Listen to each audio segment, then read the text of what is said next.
कैसे हैं आप सब। बहुत बहुत स्वागत है आपका आज की इस वीडियो में।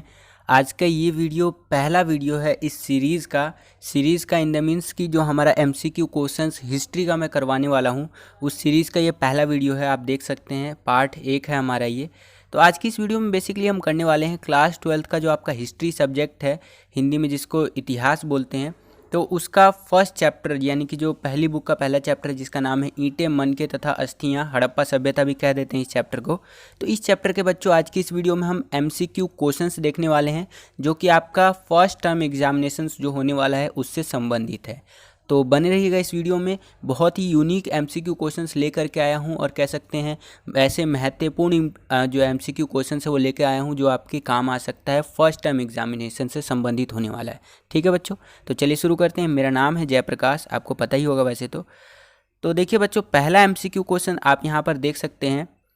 क्वेश्चन कुछ इस प्रकार से पूछ रहे हैं हमसे कि मोहनजोदड़ो में कुओं की संख्या कितनी पाई गई है। तो यहाँ पर एक चीज़ आप लगा लीजिएगा कि मोहनजोदड़ो में कुओं की लगभग कितनी संख्या पाई गई है, इस तरह से क्वेश्चन बनता है। ठीक है, तो 4 ऑप्शन यहाँ पर आप देख सकते हैं बच्चों। पहला है आपका 400, ठीक है, दूसरा आपका 500, तीसरा है 600 और चौथा है आपका 700। तो अगर हम अपने चैप्टर के मुताबिक देखें तो आपका लगभग कुओं की संख्या जो पाई गई है वो 700 के आसपास पाई गई है मोहनजोदड़ो के अंदर। ठीक है बच्चों, तो आई होप कि ये फर्स्ट क्वेश्चन आपको क्लियर हो गया होगा। आगे चलते हैं, अगला प्रश्न देख लेते हैं बच्चों। दूसरा प्रश्न क्या पूछ रहा है हमसे? दूसरे प्रश्न में ये पूछ रहा है कि मृतकों का टीला शब्द जो है का अर्थ है। कहने का मतलब यहाँ पर ये है, ये खाली स्थान वाला क्वेश्चन है कि मृतकों का टीला डैश का शाब्दिक अर्थ है। इस तरह से पूछा है ये क्वेश्चन। तो यहाँ पर आप देखिए 4 ऑप्शन आपको दिख रहा होगा। पहला है मोहनजोदड़ो, दूसरा है हड़प्पा, तीसरा है मनके और चौथा है इनमें से कोई नहीं।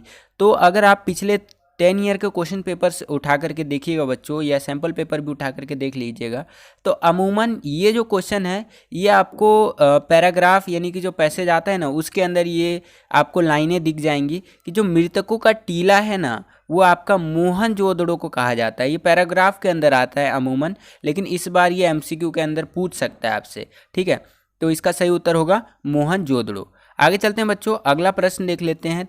तीसरा प्रश्न क्या पूछ रहा है हमसे? तीसरे प्रश्न में हमसे ये पूछ रहा है बच्चों कि इनमें से कौन सा हड़प्पा सभ्यता का प्रमुख स्थल नहीं है। ध्यान रखिएगा बच्चों, यहाँ पर क्वेश्चन में ये ऐड कर दिया है कि हड़प्पा सभ्यता का प्रमुख स्थल नहीं है, वो चीज़ हमें यहाँ पर क्लियरिफाई करना है। ठीक है, तो यहाँ पर भी आप 4 ऑप्शन देख पा रहे होंगे बच्चों। पहला है आपका लोथल गुजरात, दूसरा है राखीगढ़ी, तीसरा है बालाकोट पाकिस्तान और चौथा है रायपुर छत्तीसगढ़। तो देखिए लोथल गुजरात भी है, राखीगढ़ी हरियाणा भी है, आपका बालाकोट पाकिस्तान भी है, लेकिन जो रायपुर छत्तीसगढ़ है ना ये हड़प्पा सभ्यता का प्रमुख स्थल नहीं है। ठीक है बच्चों, तो ये चीज़ आपको ध्यान में रखना है। आई होप कि ये क्वेश्चन भी आपको क्लियर हो गया होगा। आगे चलते हैं, अगला प्रश्न देख लेते हैं बच्चों। चौथा प्रश्न क्या पूछ रहा है हमसे कि हड़प्पा जो लिपि है, ठीक है, उनमें चिन्हों की संख्या कितनी पाई गई है या थी, आप इस तरह से कह सकते हैं। यहाँ पर भी लगभग वाला कॉन्सेप्ट आएगा कि लगभग कितनी पाई गई है, क्योंकि एग्जैक्टली उतना कंफर्म नहीं हो पाया। तो यहाँ पर देखिए पहला है आपका 375 से 400, दूसरा आपका 400 से 500, तीसरा है आपका 800 से 900 और चौथा है इनमें से कोई नहीं। तो इसका जो उत्तर है बच्चों ये ए यानी कि फर्स्ट वाला ऑप्शन सही उत्तर होगा। 375 से लेकर के 400 तक हड़प्पा सभ्यता की जो लिपि है उनमें चिन्हों की संख्या पाई गई है लगभग के अंदर, अगर हम बात करें तो अप्रॉक्सीमेटली। ठीक है, तो चौथे क्वेश्चन का आंसर ए होगा।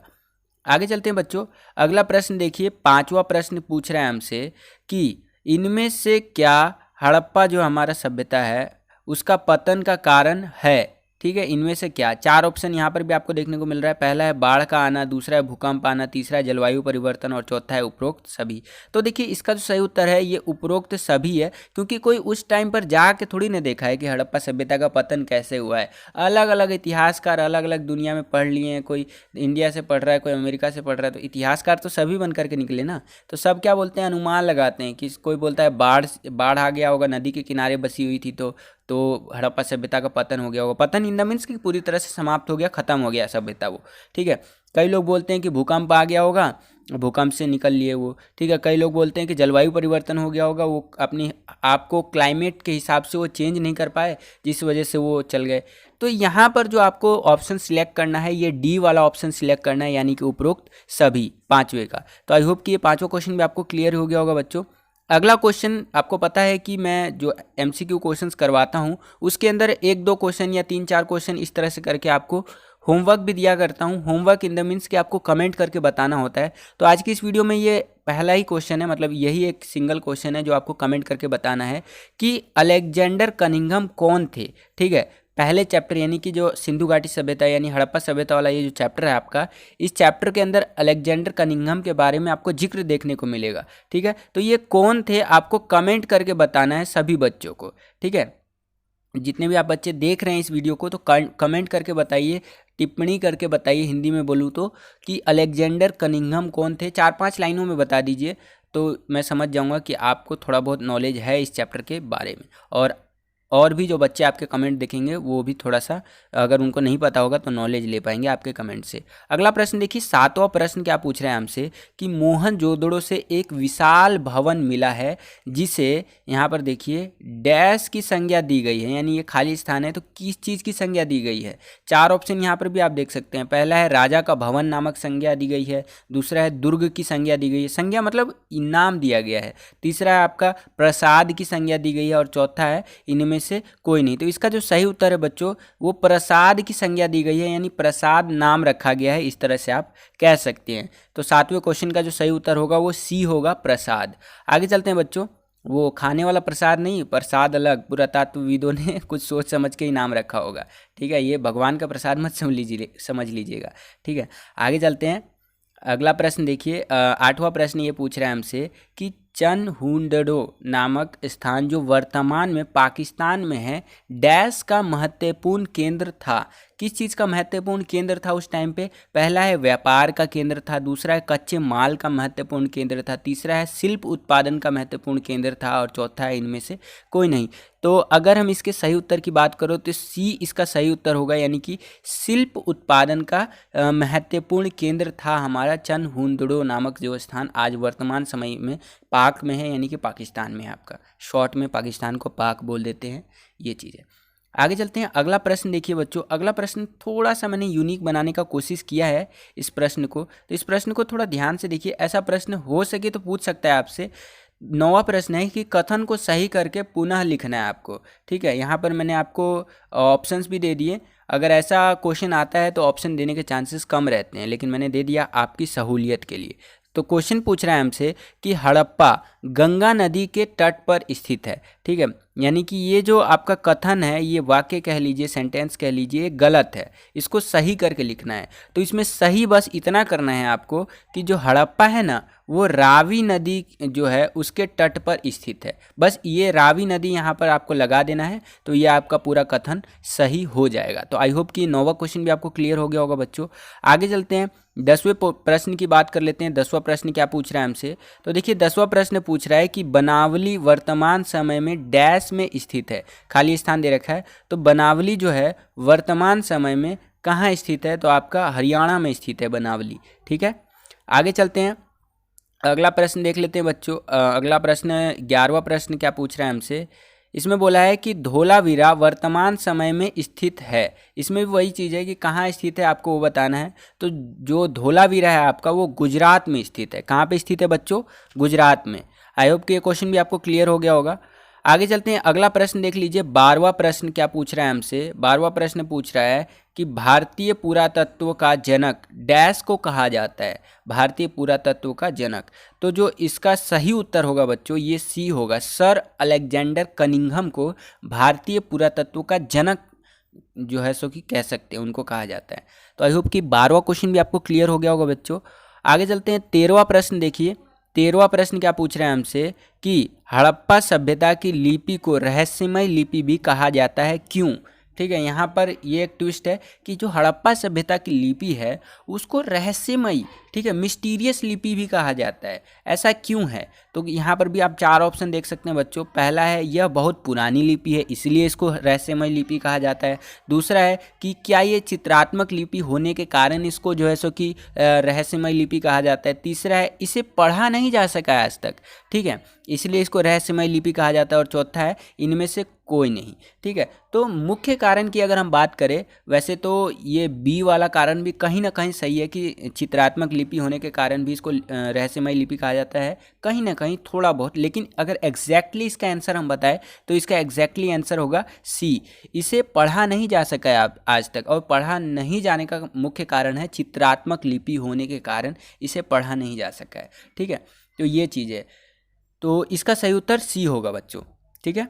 अब पढ़ा नहीं जा सका है, मैं एक थोड़ा सा एग्जांपल से आपको समझाना चाहूँगा कि क्यों नहीं पढ़ा जा सका है, ये चीज़ है। तो यहाँ पर देखिए बच्चों, मैंने एक गोला बनाया है, ठीक है। इस गोले के अंदर मान लीजिए ये गोला है और इस गोले के अंदर ये जो डॉट डॉट देख रहे हैं ना, ये कई शब्द लिखे हुए हैं, ठीक है, सॉरी शब्द कह रहा हूँ, कई चित्र बनाए गए हैं, ठीक है।